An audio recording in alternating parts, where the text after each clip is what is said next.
Welcome, folks, one and all, to.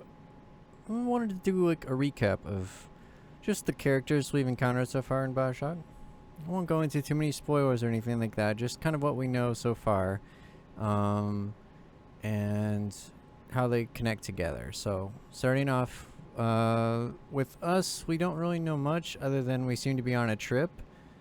So, I think visit relatives or something. We had a present, and all of a sudden we crashed. I don't know. We don't know who we are, but we seem to be pretty capable, and we're able to get around this crazy place and have no issues there. And then we got Andrew Ryan. Now we know. I believe he's from somewhere around Russia.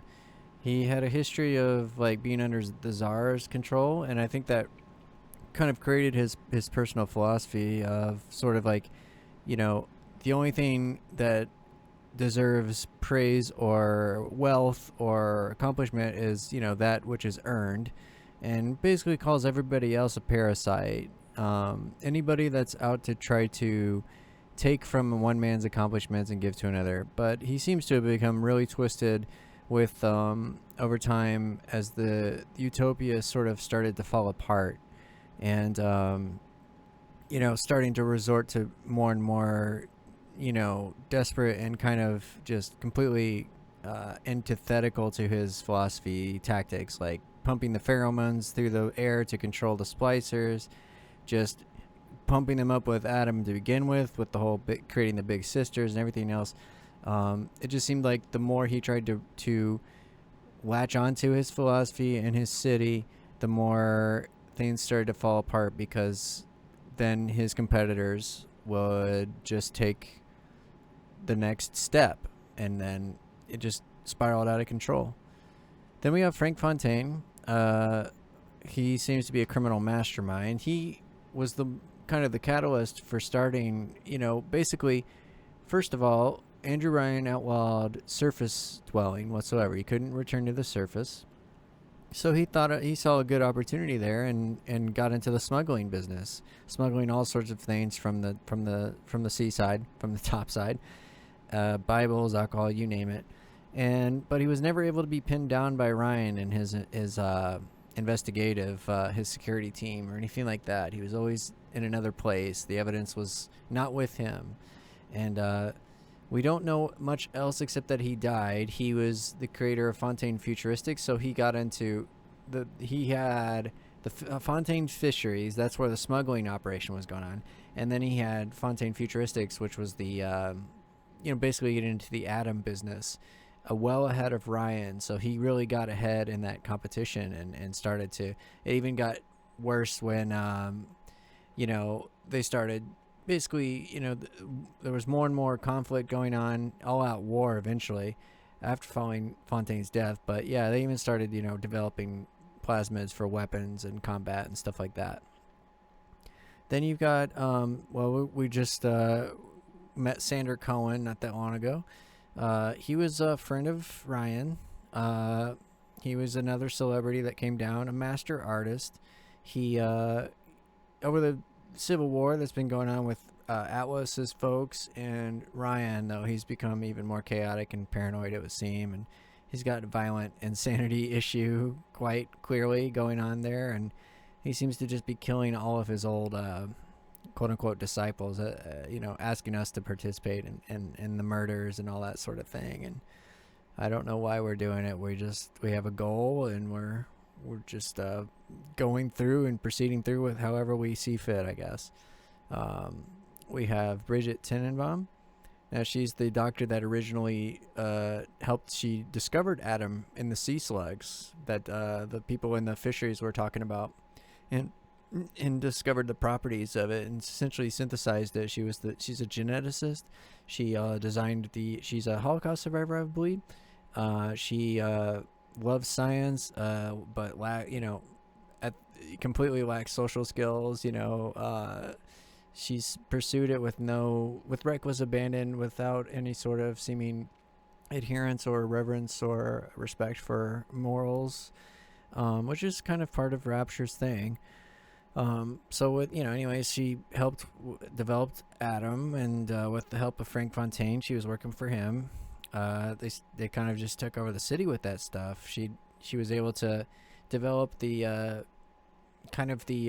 little. She developed the Little Sisters, and along with Dr. Sutron, he created the plasmids, and through their exploiting little girls for scientific purposes, basically, they were able to create these beings that were like hosts of the slugs, and they would able to basically produce Adam. Obviously, when things got worse and worse, she started to eventually she's starting to grow an affinity for them, and sort of like her maternal instincts are starting to kick in, which leads us to like kind of where we see her character now with us, and sort of having a bit of a conflict of interest and that sort of thing. Now, I mentioned Sutron. He is, I believe he's a medical doctor from the Japanese occupation of China or something like that. And he's a genius, but he seems to lack any, he doesn't seem to have any compassion or like whatsoever. It seems like sort of a husk of a human being. You know what I mean? He has no, whatever, humanistic qualities whatsoever. He's just purely cold and calculating scientist for the sake of science. And he created plasmids, and we've already heard diaries of him doing experiments, and completely cold and calculated. No, you hear people screaming in the background, he doesn't care, so on and so forth. Now we had S Steinman, who wanted to become basically a Picasso of the face, and once he started becoming insane, having hallucinations of Aphrodite and all this sort of thing, and he started mutilating people, and his beauty standard got the best of him, and out of control he went. We got some other minor characters. We have we have Sullivan, who's the head of Rapture Security, and a lot of these people are on the city council and stuff like that.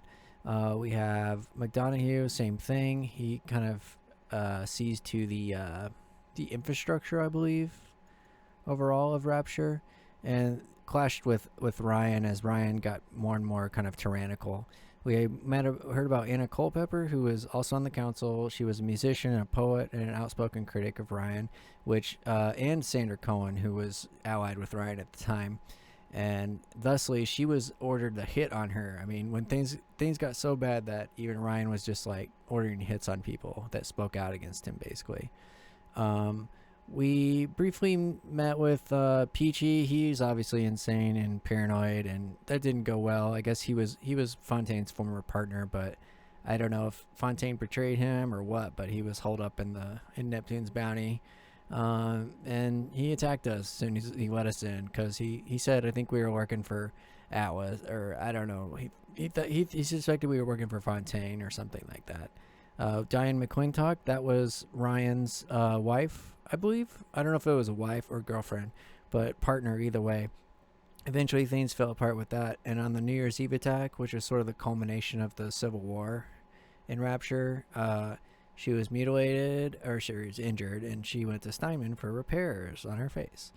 I think it went well. I don't think he was quite that nuts yet. We've got Jasmine Jolene. Now, we just found out about her. We don't know much except that she was Ryan's mistress, and apparently she had a baby with him, and when Ryan found out, he murdered her in cold blood and rage. And something about she sold the baby to Fontaine or something like that, and she was like freaking out about it in a diary, but we don't know much else besides that. Then we have Julie Rangford. She was the creator of Arcadia. She was like a master botanist, and she created the Lazarus vector for us. She created the means of synthesizing regenerative qualities to plants and everything else, and she was kind of, they produced the oxygen of Rapture there, I believe. Let's see. There's some other minor characters like Finnegan and Cobb and Fitzpatrick, the guys that Cohen was having us kill. We don't know much about other minor characters. All we know is they, rubbed Cohen the wrong way, and obviously we had to carry out his be the angel of death for him. And then of course Atlas, who's been helping us the whole time. he seems to be the revolutionary down here, trying to make things better for people? Question mark. We don't know. I guess he kind of stands for the poor and that sort of thing, and it's seeming to be more of a collectivist sort of type, trying to kind of give rights and you know, this class, a classless take on things. And he's been helping us out, but our way out was thwarted by Ryan, and so really he's just on a quest for revenge, and we're with him too. We're on the same path. I mean, Ryan's been trying to kill us too, the whole step of the way. So at this point, there's really nothing else that we can do but take out, cut the head off the snake, I guess. My character, I don't know if he's all into that, but he's kind of just going with the flow. What else can you do, right? All right, I think that's everybody. All right, back to the Let's Plays. Thanks for watching.